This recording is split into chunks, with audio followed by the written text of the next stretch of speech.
coordinación de este evento, también a los coordinadores de cada uno de los 8 paneles y 2 charlas que tenemos, tanto la charla inaugural, que es la del día de hoy, como la charla final.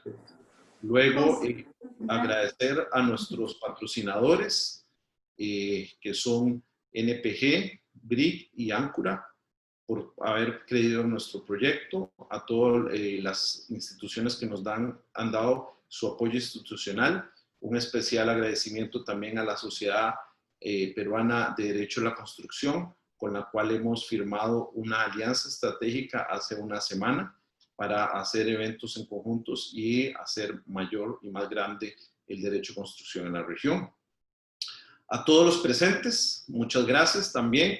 Tenemos personas de casi todos los países de Latinoamérica, Estados Unidos, personas que nos acompañan desde Europa, personas que nos acompañan de Asia y de Oriente Medio.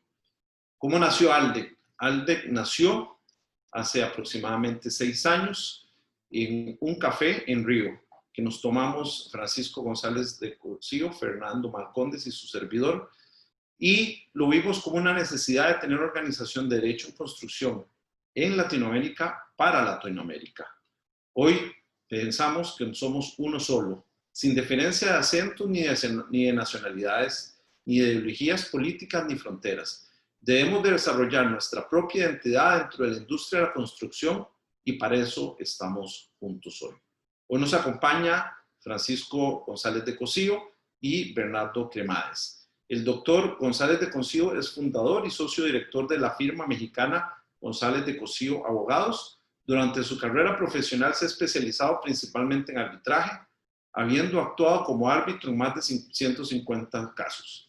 Su práctica como abogado experto y mediador se ha enfocado principalmente en casos de construcción, energía, corporativos e inversiones. Adicionalmente, el doctor González de Cosío ha sido autor de 11 libros sobre arbitraje, además de escribir más de 200 artículos sobre el tema de arbitraje, competencia económica y derecho corporativo. El doctor González de Cosío es miembro fundador de ALDEC. Le doy la palabra a Francisco para que nos haga la presentación del doctor Cremades y damos así por inaugurado la conferencia anual 2020 ALDEC. Adelante, Francisco. Gracias, Cristian. Buenos días a todos. Es un gusto estar con ustedes el día de hoy. Quisiera ocupar muy poco tiempo porque vamos a escuchar una plática muy erudita de una persona conocida por nosotros y por ende no quiero robarle un segundo más de lo necesario a esa plática. Pero quisiera hacer en los 2 o 3 minutos que el presidente de ALDEC, Cristian Díaz, nos ha dado para decirles un par de cosas. La primera es, yo quisiera aprovechar a nombre de ALDEC, a nombre de muchos que están aquí presentes, yo diría que todos, y en general quienes practican arbitraje y hacen temas de construcción en América Latina, a Cristian por lo que ha hecho. Porque la idea de ALDEC es de él. ALDEC, él ha sido el motor y el éxito que ha tenido, que ya es enorme en poco tiempo, es debido al impulso que ha recibido primordialmente de él. Hay un consejo directivo atrás de él que él ha demostrado ser especialmente abierto y plural, y se lo reconozco y se lo agradezco, pero sobre todo el enorme brío que le pone a esta organización. En segundo lugar, a don Bernardo Cremades, porque en Europa son vacaciones ahora y él nos ha hecho el favor de aceptar la invitación de estar el día de hoy con nosotros. Y es una invitación especialmente digna porque lo que ha buscado ALDEC, como explicó Cristian, es cubrir un espacio hasta ahorita no saciado. Y es qué deben las personas dedicadas a arbitraje y a derecho de construcción saber, dialogando entre expertos sobre temas de expertos. Y el congreso que periódicamente se busca hacer, justamente busca cumplir esa misión. Y al hablar en consejo directivo, ¿qué persona puede darnos una plática magistral para declarar abierto este ciclo de conferencias? Pues nos vino a la mente don Bernardo Cremades, y es, como diré en un momento, un referente en la materia, no solo en nuestra región, sino en el mundo. Seré muy breve en el currículum de don Bernardo, pero destacaré un par de cosas que sabemos en materia de construcción. La primera es que don Bernardo Cremades es mundialmente conocido no solo en arbitraje, sino en lo que llaman en inglés M&A, fusiones y adquisiciones. Pero me enfocaré en arbitraje. En arbitraje es un cliché decir que una persona no necesita ser introducida o presentada, y yo creo que si ese cliché alguna vez fue cierto, fue con don Bernardo Cremades, porque es uno de los árbitros más activos y prominentes del mundo. Se educó en la Universidad de Sevilla, donde obtuvo un doctorado, también en la Universidad de Köln, donde obtuvo otro doctorado. Fue además becario de Fulbright en 1972 y habla 4 idiomas: español, inglés, francés y alemán. En forma destacada en nuestra materia, ha sido árbitro en muchas de las obras más importantes de infraestructura en el mundo y miembro del Dispute Board en dos temas especialmente importantes. Primero, el de Qatar, y segundo, el de Egipto. Le cedo la palabra a don Bernardo Cremades, que nos ha hecho el favor de acompañar para hablar sobre el tema arbitraje internacional de construcción en tiempos de pandemia. Muchas gracias.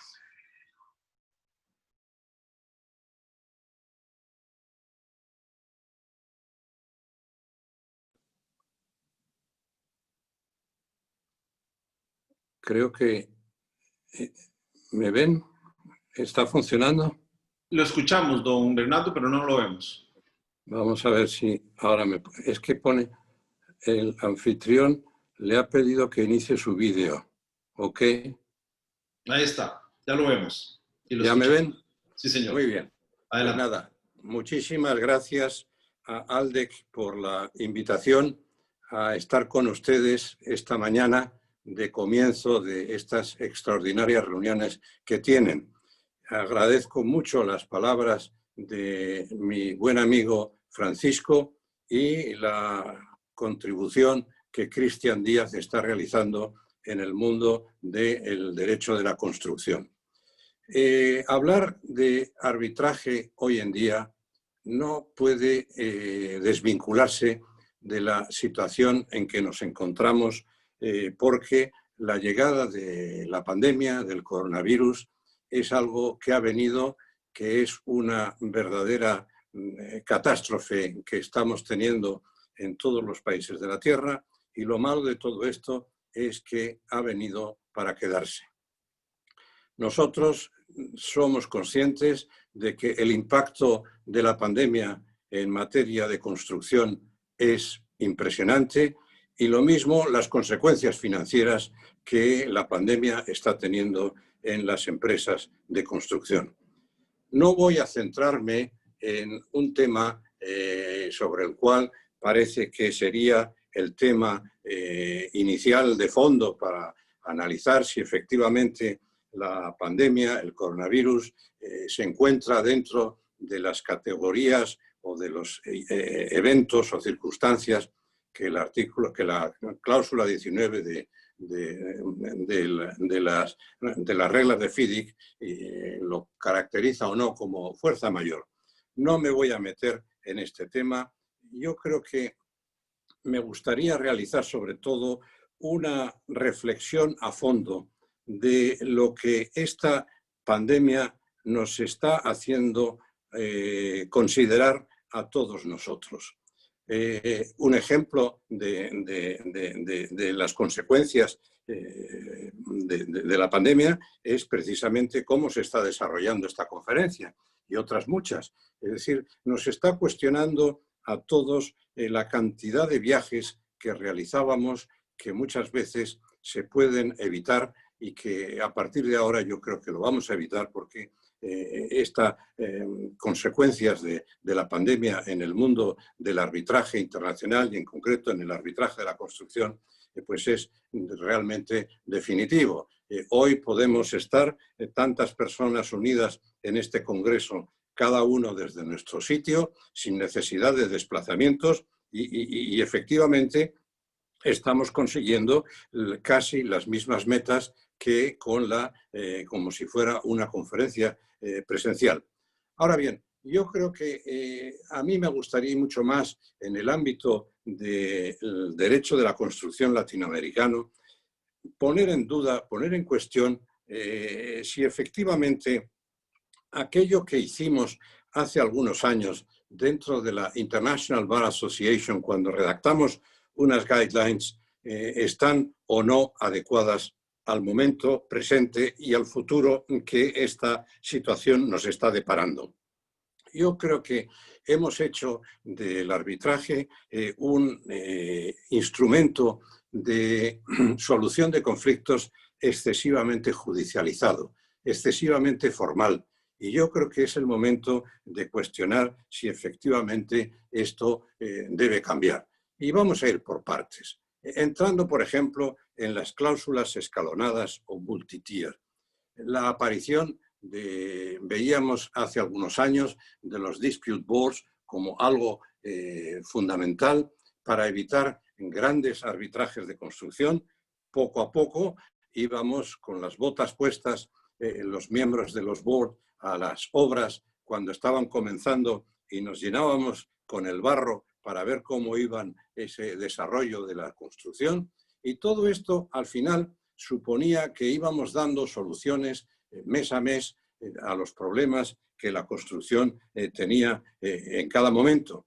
Y era una inmediatez que yo creo que nos llenó de alegría a todos ver cómo podíamos evitar al cabo de unos meses o de unos años, ver cómo a pesar de que hubiera muchas noticias de dissatisfaction a lo largo del desarrollo de estas dispute boards, sin embargo, al final veíamos que grandes obras no necesitaban un arbitraje porque aceptaban al final, después de muchas discusiones, aceptaban las propuestas del board y evitando así esos arbitrajes que muchas veces se complican, se alargan en el tiempo y empiezan a cuestionar temas que se produjeron hace 5, 6 o 7 años, donde efectivamente es muy difícil entrar a la decisión. Sin embargo, los dispute boards se han también desnaturalizado en cierta forma. Vemos que en las partes aparecen representadas por una legión de abogados y esa legión de abogados convierte al dispute board en un pseudo procedimiento arbitral, cosa que yo creo que hay que evitar. Y por eso cuando yo presido un dispute board, pido y exijo a las partes que acudan los representantes y sus asesores técnicos, pero los abogados contribuir a preparar la documentación, pero no a tomar la palabra. ¿Por qué? Porque esto efectivamente les había convertido, en algunos casos, los dispute board, en un pseudo arbitraje que no era lo que queríamos. Y yo creo que pasando adelante, dejando ya este tema, creo que tenemos que adoptar unas decisiones muy importantes. Por ejemplo, una primera decisión importante. ¿Qué es prioritario? ¿La fase oral o la fase escrita en los arbitrajes? En las IBA Guidelines, los que participamos desde el primer momento en su redacción, llegamos a unas fórmulas transaccionales para incorporar la voz de los sistemas jurídicos continentales dentro de la gran mayoría, abrumadora mayoría, que tenían las voces del common law. Y llegamos a unas conclusiones en que hoy deben ser muy cuestionadas. Yo no sé si en estos arbitrajes de construcción hay que dar más importancia a la fase escrita sobre la fase oral.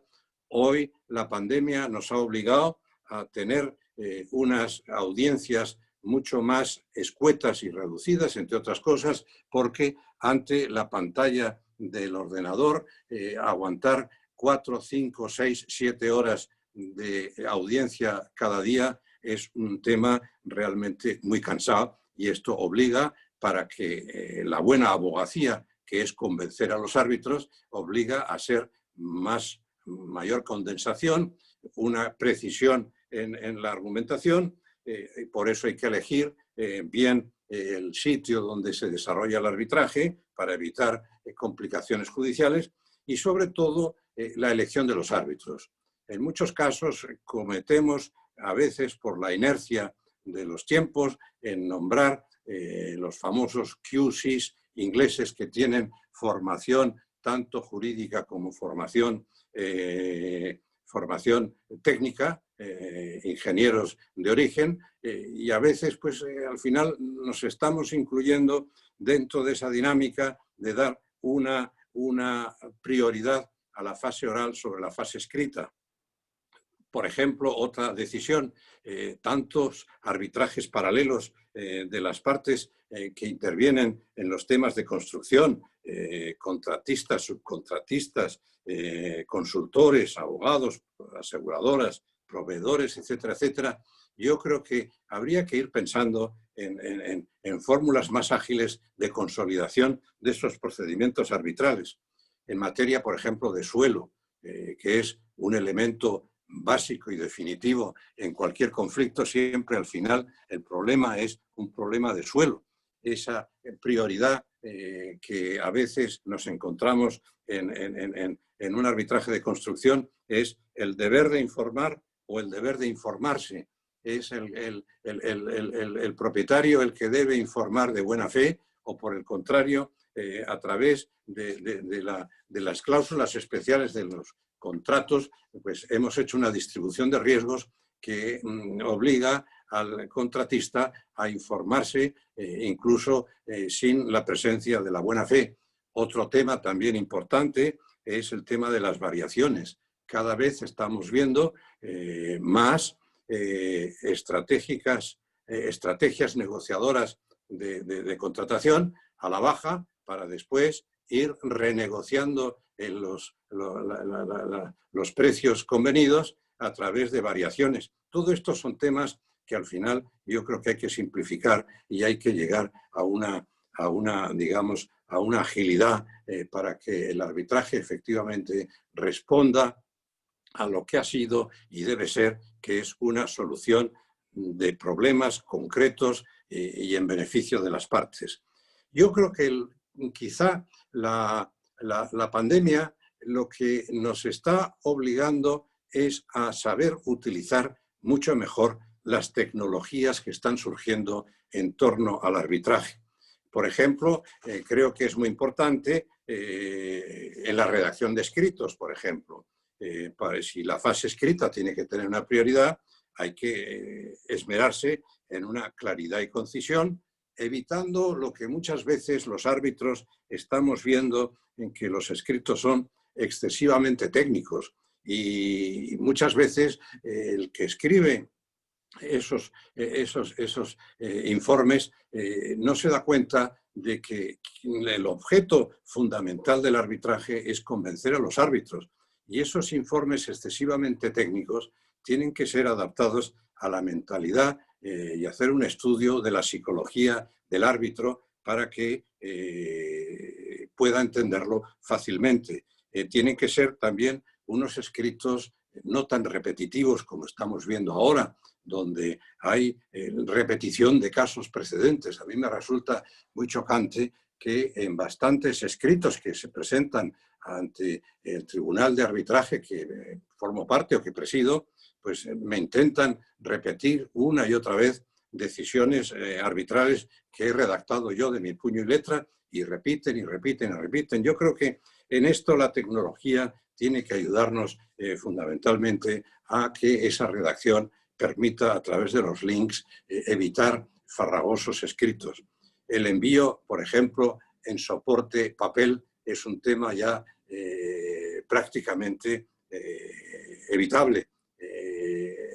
Aquella época en la cual los arbitrajes de construcción consistían en mandarnos cajas y cajas y cajas de documentos, hoy es un tema olvidado y gracias a la tecnología el soporte papel está desapareciendo. Por ejemplo, otro tema muy importante de la tecnología, cómo está evolucionando en el manejo de la documentación. La documentación hoy debe ser manejada con un criterio muy técnico, muy preciso, muy dinámico, y además esto yo creo que es muy importante pensar en quién está decidiendo, en los árbitros.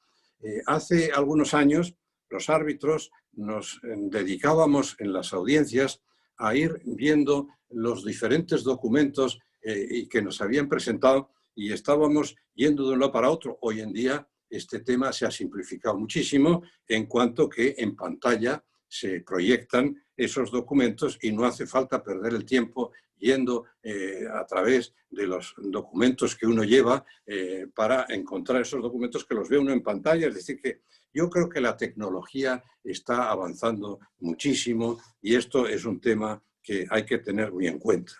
Por ejemplo, otro tema, la interrogación de los testigos.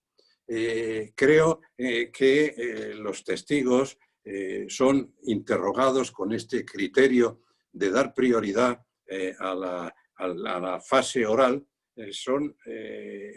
constituye el interrogatorio de los testigos un verdadero show, el show de la cross-examination, en la cual los abogados, más que pensar en el árbitro que va a decidir, están pensando en el transcript, en la transcripción para después hacer las conclusiones finales o incluso, lo que es peor, están pensando en el cliente presente en la audiencia para que efectivamente se cubran digamos, los deseos de ese cliente sin tener en cuenta que el destinatario de esas intervenciones verbales son los árbitros a quienes hay que convencer.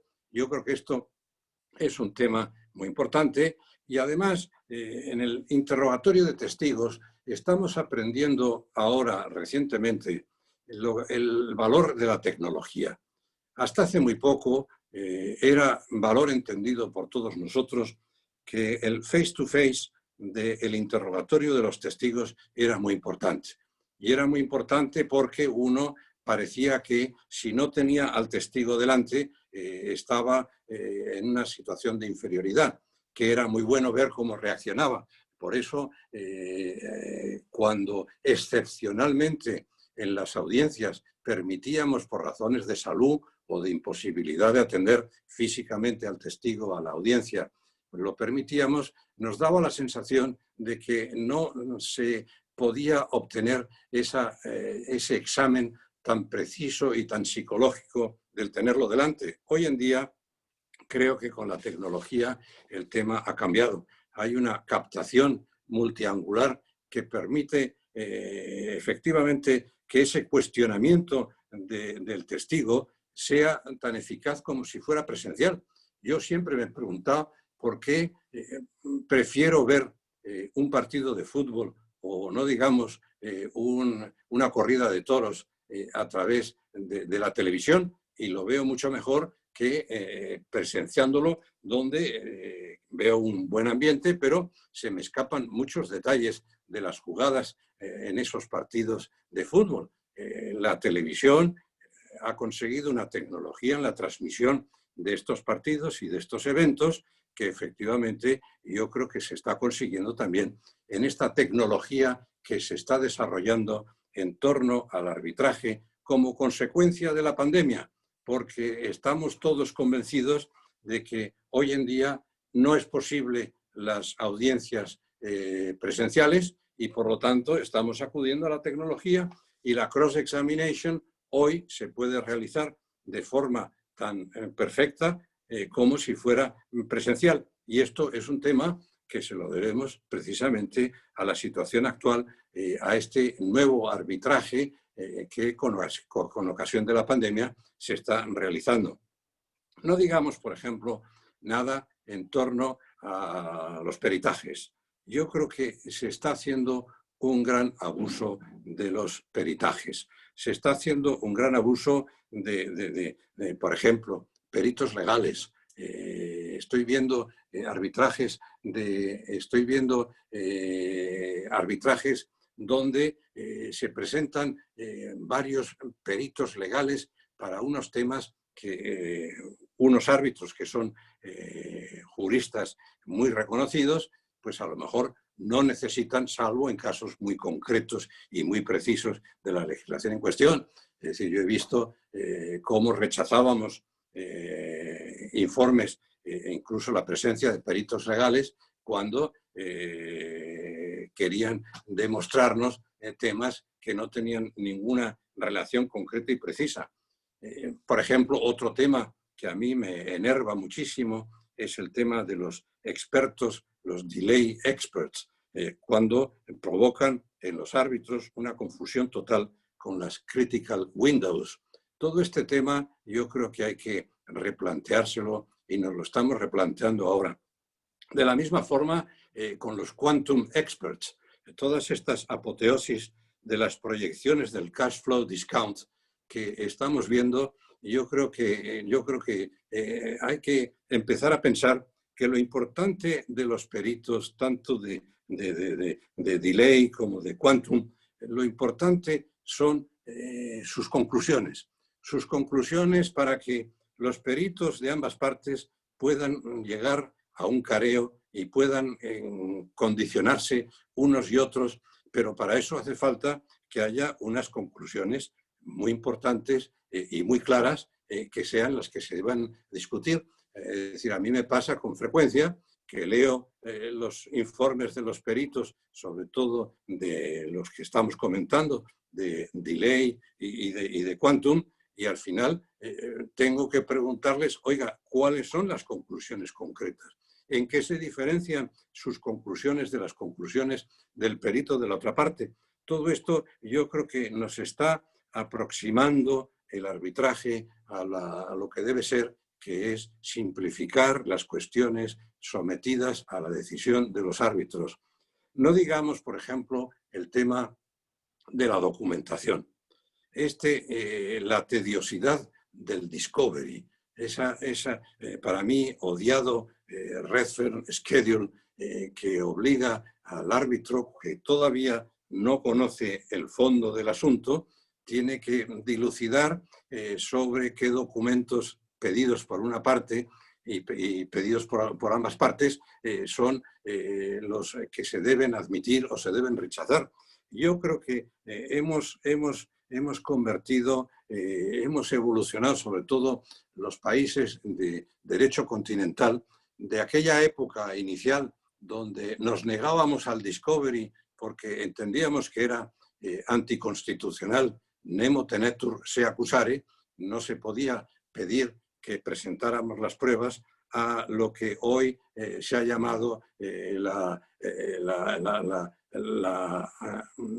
due process manía, en el sentido de que si no se conceden todos los documentos que se pide, hay un proceso de due process que puede traer como consecuencia una nulidad. Yo creo que, por ejemplo, pasando a otro tema, es las audiencias interminables. Esas audiencias donde los que toman la palabra repiten y releen los escritos conocidos por los árbitros. Yo creo que esto, hoy en día ya, con las audiencias virtuales, esto se está terminando, porque no tiene sentido que unos árbitros estén horas y horas y horas delante de la pantalla, que agotan. No es lo mismo que la presencia delante de esos abogados que están abogando sus causas. Hoy en día las audiencias virtuales obligan a tener una concisión y una concreción que no tiene sentido el estar allí escuchando unos escritos leídos cuando ya se supone que los árbitros lo han leído y lo han madurado y llegan realmente a la audiencia con un pleno conocimiento de causa. Yo creo que a veces incluso se ha criticado la audiencia virtual porque se ha pretendido decir que la tecnología, por ejemplo, de cualquiera de estos instrumentos para realizar las audiencias virtuales no tienen la garantía de confidencialidad, pero hoy en día las tecnologías están evolucionando, se están encriptando la transmisión de todos estos procedimientos y de todas estas audiencias, y yo creo que vamos a llegar a una evolución rápida de las tecnologías en torno al arbitraje, donde va a darnos como resultado que esta pandemia efectivamente nos va a modificar los criterios que teníamos hasta ahora, donde la prioridad de la fase oral sobre la fase escrita está muy cuestionada, porque efectivamente para que haya una buena audiencia virtual tiene que haber una buena preparación, tiene que haber unos buenos escritos, tiene que haber una buena estrategia y tiene que haber una idea bien clara de que lo importante es convencer a esos árbitros. Yo creo que ahí es donde radica un poco la importancia de este arbitraje en tiempos de pandemia. Y no digamos nada sobre los laudos. Yo creo que ahí hay mucho que decir. Esos laudos largos, esos árbitros que escriben no para resolver la contienda concreta que se les ha planteado, sino para ser citados en el futuro, en lugar de resolver el problema.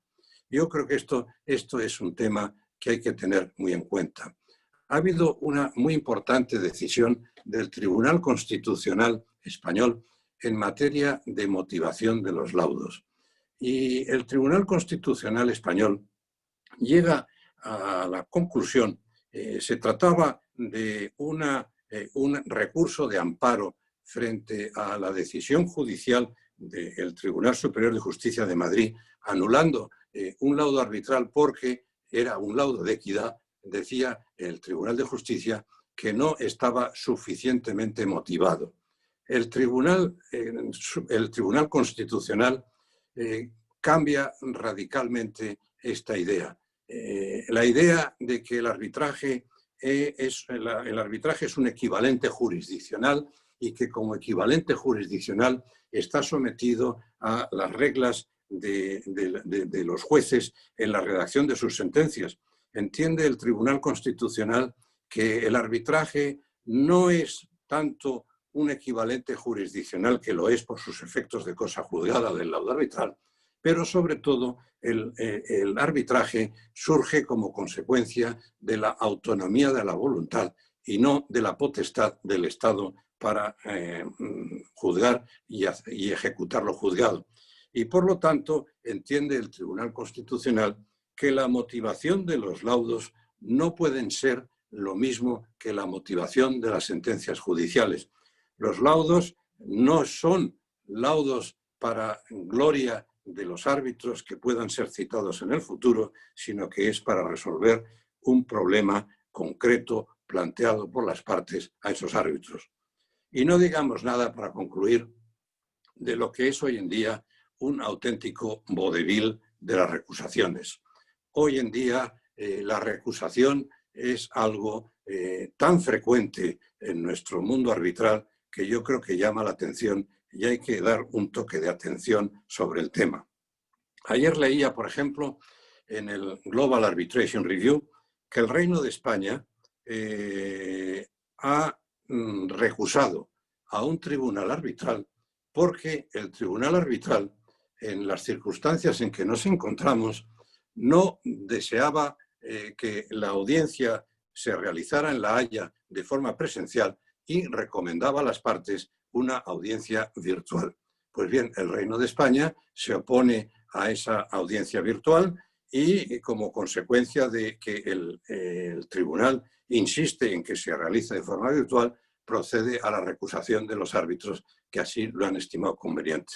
Yo creo que estamos asistiendo hoy en día a unas tácticas de guerrilla, no solo de las partes privadas, sino también de los estados. Yo creo que esto llega un momento en el cual hay que replantearse de verdad el arbitraje. Y yo creo que en estos tiempos tan graves como los que estamos viviendo, porque es una auténtica catástrofe. Alguien ha hablado de la Tercera Guerra Mundial.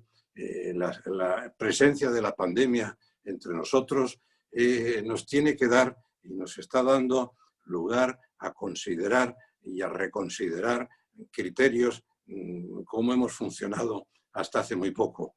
Creo que tratándose de una asociación latinoamericana de construcción, creo que es el momento de replantearnos si efectivamente criterios que asumimos procedentes del common law en el mundo del arbitraje internacional, hoy en día que el protagonismo del arbitraje en nuestros países de derecho continental es tan importante, tendremos que reconsiderar si efectivamente estamos en lo cierto o hay que cambiar.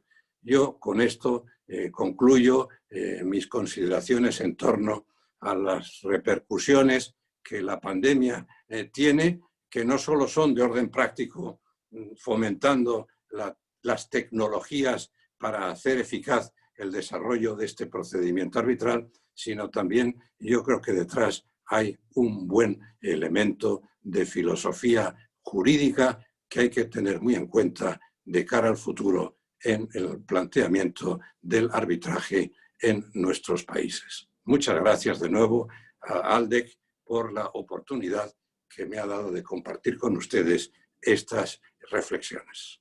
Muchas gracias.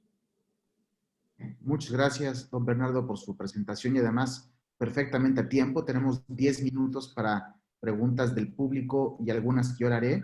Veo algunas preguntas en chat. Invito a que esas personas, Jorge Arminola y Luis Heriberto Cerdán, que hagan su pregunta y mientras toman el micrófono y se les da acceso, yo quisiera preguntarle a don Bernardo, su experiencia, todo lo que ve en el mundo respecto de arbitraje de construcción y tendencias en América Latina, ¿cuál es la sugerencia que nos daría para que ALDEC logre el propósito para el cual fue creado con más éxito, que es puentear este vínculo técnicos, ingenieros, abogados? Hay quien ha hablado de una lex construcciones y una ley construcciones latinoamericana. Inclusive no quiero perder la oportunidad en este foro para anunciar 2 libros recientes de 2 miembros de ALDEC, Fernando Mascondes y Juan Eduardo Figueroa, 2 libros muy buenos sobre temas técnicos en materia de construcción. ¿Cuál sería, don Bernardo, alguna lección, alguna reflexión que le generaría después de todo lo que nos ha compartido hasta ahora?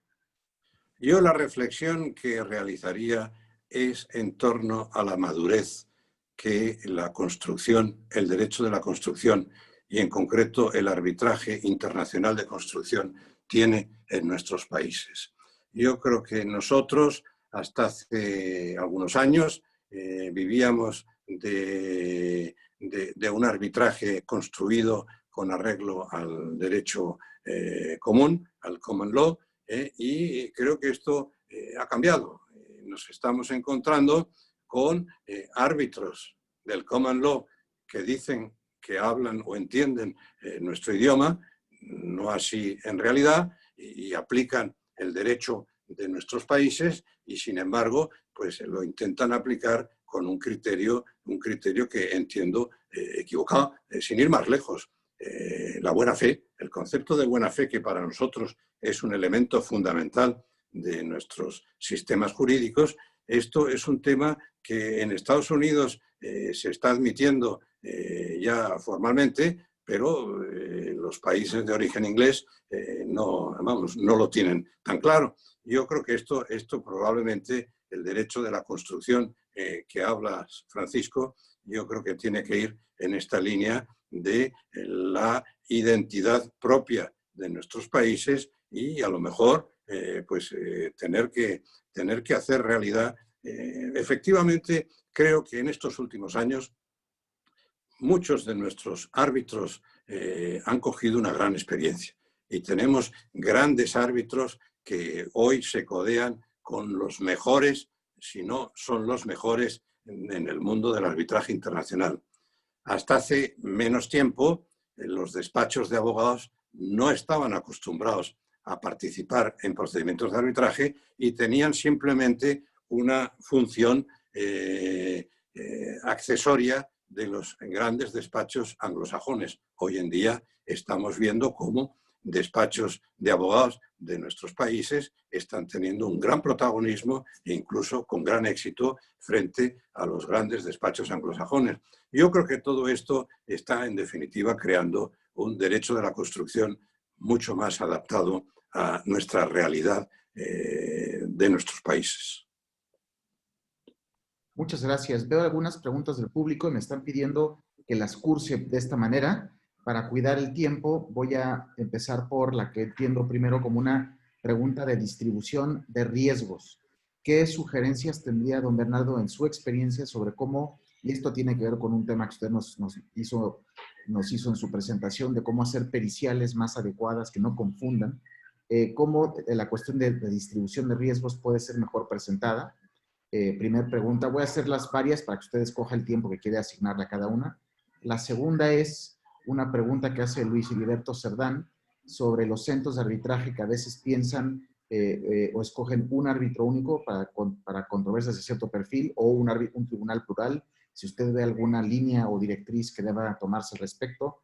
La tercera pregunta de Rafael Alvarado, que dice que en arbitrajes de construcción sí es conveniente que sean asesores técnicos y no abogados, dado el nivel de complejidad. Y por último, espectador anónimo.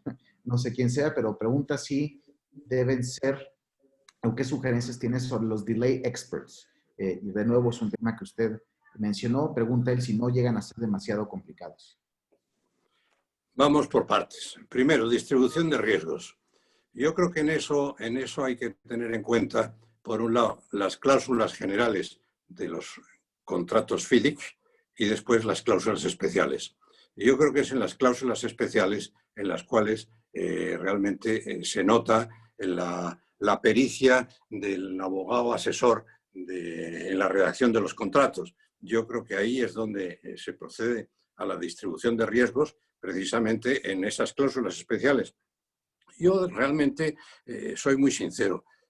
Me echo a temblar cuando me encuentro con esos talibanes del FIDIC, gente que cree que, que son ellos los pops del derecho de la construcción e interpretan cláusulas generales de FIDIC de forma que quieran imponer esos criterios. Eso pasa mucho, como tenemos experiencia, cuando, por ejemplo, pues, tenemos árbitros designados por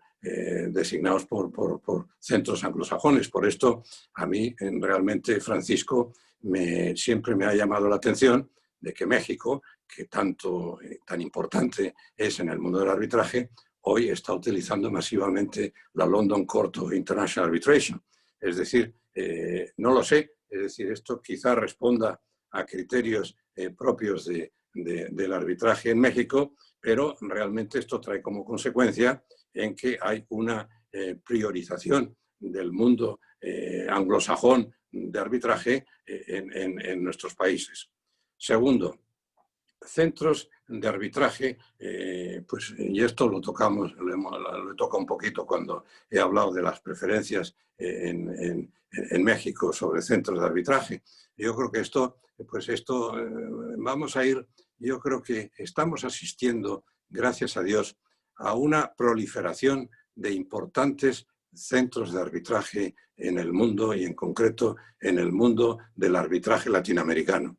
Yo creo que ahí es donde está el futuro del arbitraje. Yo creo que los grandes centros de arbitraje, como la Cámara de Comercio Internacional, la London Court, el centro de arbitraje de la American Arbitration, todos estos seguirán estando. Pero lo que está claro es que tiene que haber una madurez mucho mayor de estos centros locales de arbitraje para así fomentar, pues, esa proximidad de las partes con los árbitros nombrados.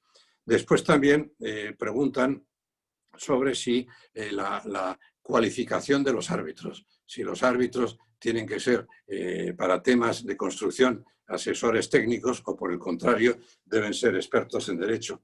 Yo creo que una cosa es, por ejemplo, el Dispute Board, donde yo disfruto muchísimo en Dispute Board cuando tengo a mi lado a dos ingenieros y yo estoy como abogado presidiendo el Dispute Board, porque esos ingenieros dan un contenido muy práctico y muy técnico a las soluciones que se están planteando, que son temas muy concretos. Es decir, que cuando se trata de construir, como en Qatar, por ejemplo, una ciudad, pues los problemas que teníamos eran ascensores, pero cientos de ascensores, ventanas, miles de ventanas, todo esto, pero claro, estos son problemas técnicos que yo creo que quien mejor lo puede resolver efectivamente son los técnicos, y por eso yo disfruto mucho de los Dispute Board con la presencia de los técnicos al lado mío.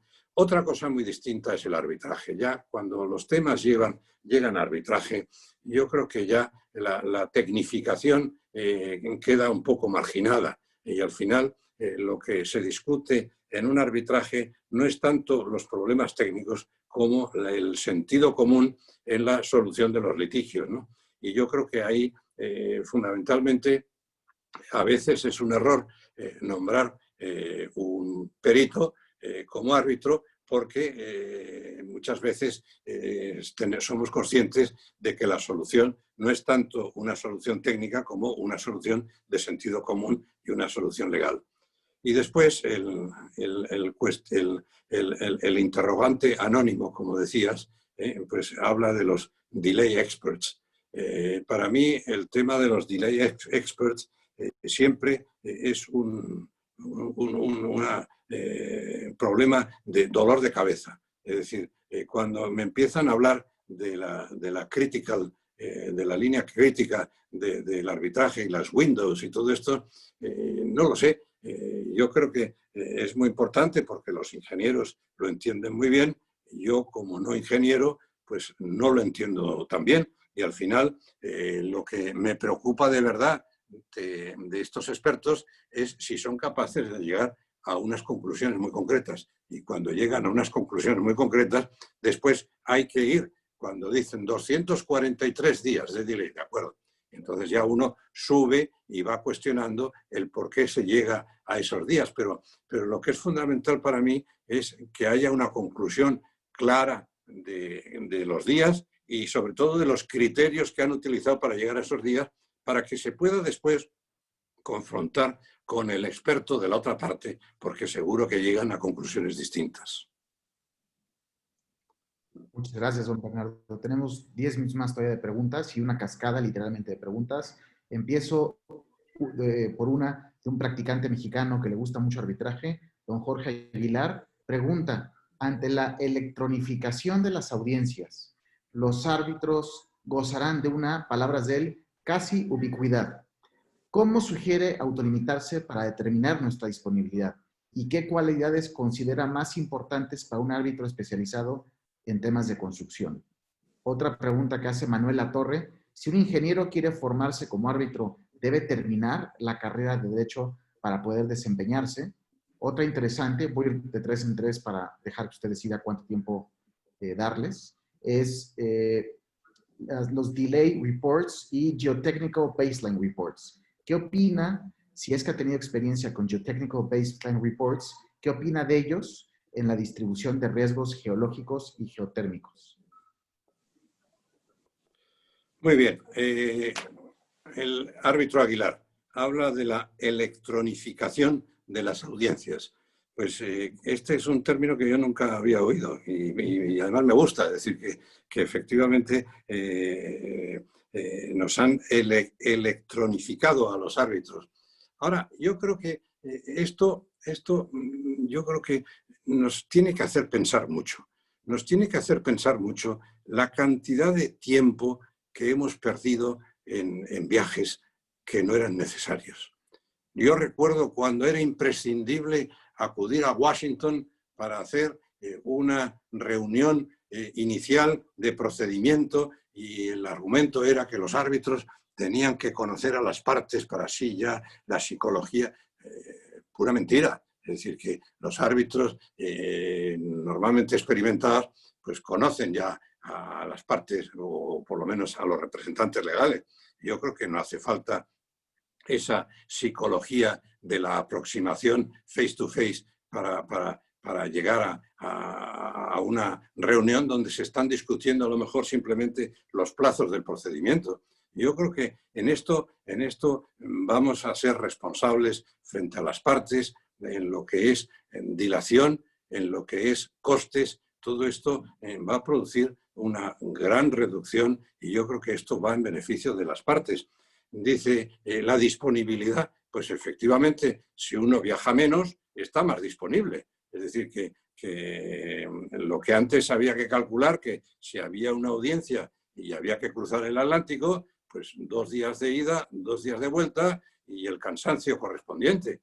Mientras que en el momento actual, pues se reducen los viajes, se reduce el tiempo, porque uno está a lo mejor en su propia ciudad de 8 de la mañana a 4 de la tarde y por la tarde puede dedicarse a otras cosas. Es decir, que yo creo que el aprovechamiento del tiempo es muy importante y por lo tanto yo creo que efectivamente esto va a cambiar para bien a nuestra situación y además estoy convencido de que esto viene para quedarse. Es decir, que hasta hace muy poco, cuando alguien planteaba el tema de una posible audiencia virtual, todo el mundo le miraba como un loco diciendo eso no es posible, no es admisible.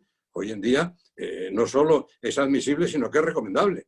¿Por qué? Pues porque hoy no se puede viajar a La Haya, porque hay unos impedimentos legales y sobre todo porque hay árbitros, entre los cuales me cuento que por haber superado cierta edad, pues somos personas de alto riesgo y por lo tanto yo creo que el obligarnos a viajar a países donde además no nos admiten y si nos admiten es con cuarentena, pues efectivamente se puede solucionar muy bien por la vía de la electronificación que habla Aguilar. El ingeniero dice que si para ser árbitro necesita terminar la carrera de Derecho. Pues yo no lo sé si necesita la carrera de Derecho o no. Yo creo que hay muchos ingenieros que saben más Derecho que los abogados porque están acostumbrados a tratar con temas jurídicos en todo momento y por lo tanto yo creo que no es necesario acabar la carrera para ser árbitro. Ahora, sí es conveniente pues, para conocer un poco la mentalidad del árbitro y de los abogados. Y luego, en la pregunta sobre el delay expert, pues efectivamente yo creo que esto hay que ser muy preciso y muy concreto y además pues yo creo que es muy importante, pero tanto en este tipo de peritaje como en todos, es el acta de emisión del perito.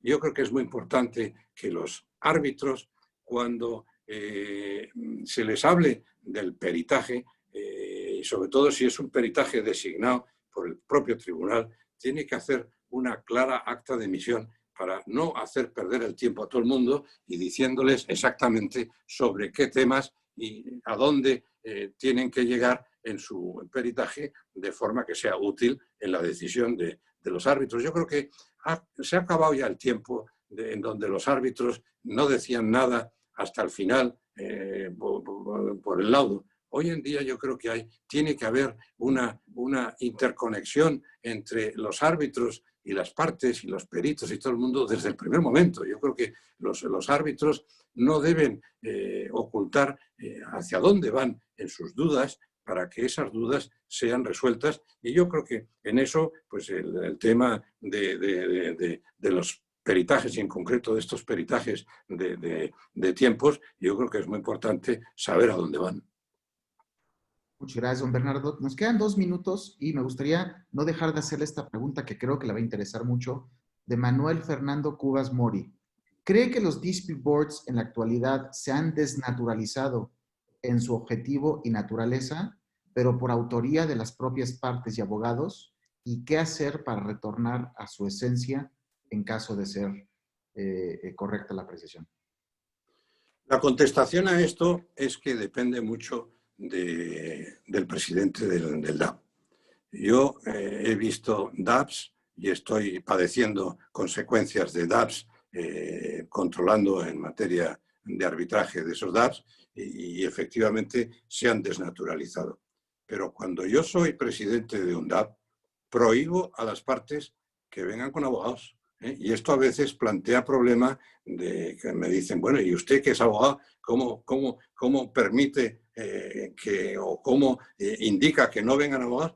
Mire, pueden venir, pero no abren la boca. Es decir, que yo creo que la desnaturalización del DAB precisamente consiste en que se hace un pseudo proceso arbitral que no es bueno, que no es sano. Y por lo tanto, yo creo que el DAB tiene una finalidad muy distinta, que es muy factual, muy concreto, de resolución de temas técnicos y reales planteados día a día. Y por eso es muy bueno que los miembros del DAB se pongan las botas y vayan al barro cuando está empezando la excavación, porque es ahí donde ven el tema. Y desde luego, ahí si efectivamente los miembros del DAB se ponen las botas y ven el barro, eso sí que no se ha desnaturalizado.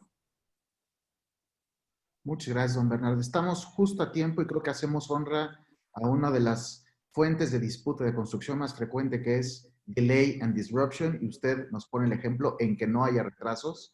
Yo quisiera nada más como comentario, después de escucharlo, decir que como una persona que se dedica a arbitraje de construcción, para mí sus palabras, estos 55 minutos, han sido muy orientadoras de la experiencia que un gran árbitro tiene sobre cómo debemos en nuestra región mejorar y dirigirnos en nuestra nueva realidad.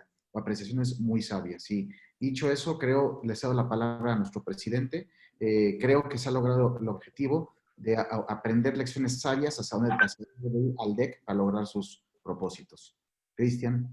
Muchas gracias, Francisco. El doctor Cremades ha tocado de manera muy directa, clara y sin rodeos algunos hot topics respecto al arbitraje internacional de construcción, tales como las audiencias virtuales, el informe de peritos expertos, la forma de la prueba, la forma de los memoriales de las partes y también la forma de los laudos. Esos hot topics y estos puntos de mejora versus las, por así decirlo, viejas prácticas que hemos tenido a nivel internacional. Tomamos nota de esos consejos, de esas reflexiones como operadores del derecho de construcción y del arbitraje de construcción a nivel regional. Quiero agradecer al público primero por su asistencia, segundo por las preguntas. Nos disculpamos si quedaron algunas preguntas en el tintero, pero nos ganó el tiempo y esta conferencia de una semana está programada para que sea 1 hora por cada uno de los paneles. Ya nos quedan solo 2 minutos. También agradecer al doctor Cremades por aceptar nuestra invitación, al doctor González de Cosío por esta charla inicial. Quedan cordialmente invitados al primer panel del día de hoy, que comienza en 17 minutos, que es sobre mejores prácticas en el derecho de la construcción, y también quedan cordialmente invitados al resto de los paneles, que serán 2 por día, de 1 hora cada uno, con una diferencia de 15 minutos. Me quedan 2 minutos. Doctor Cremades, no sé si quiere hacer alguna saludo final, o Francisco, le doy la palabra. Yo simplemente quisiera agradecerles por la invitación. Realmente estoy muy impresionado del éxito que están teniendo en sus actividades y creo que es extraordinariamente importante la labor de la Asociación Latinoamericana en materia de derecho de la construcción. Creo que hay que apoyar y desde luego creo que es un tema de enorme interés y por lo tanto les felicito por el éxito que están teniendo, éxito que es en beneficio de todos nosotros. Muchas gracias por la invitación. Francisco. Agradecer a don Bernardo por interrumpir sus vacaciones, estar el día de hoy con nosotros y en tan poco tiempo condensar tanta sabiduría, y a ti, Cristian, al DEC y todo lo que has hecho por esta materia para América Latina. Muchas gracias. Damos así por terminada la charla inicial, y para los que nos quieren seguir en el segundo panel, en exactamente 16 minutos iniciaremos el segundo panel. Muchas gracias. Hasta luego. Que tengan un buen día. Muchas gracias.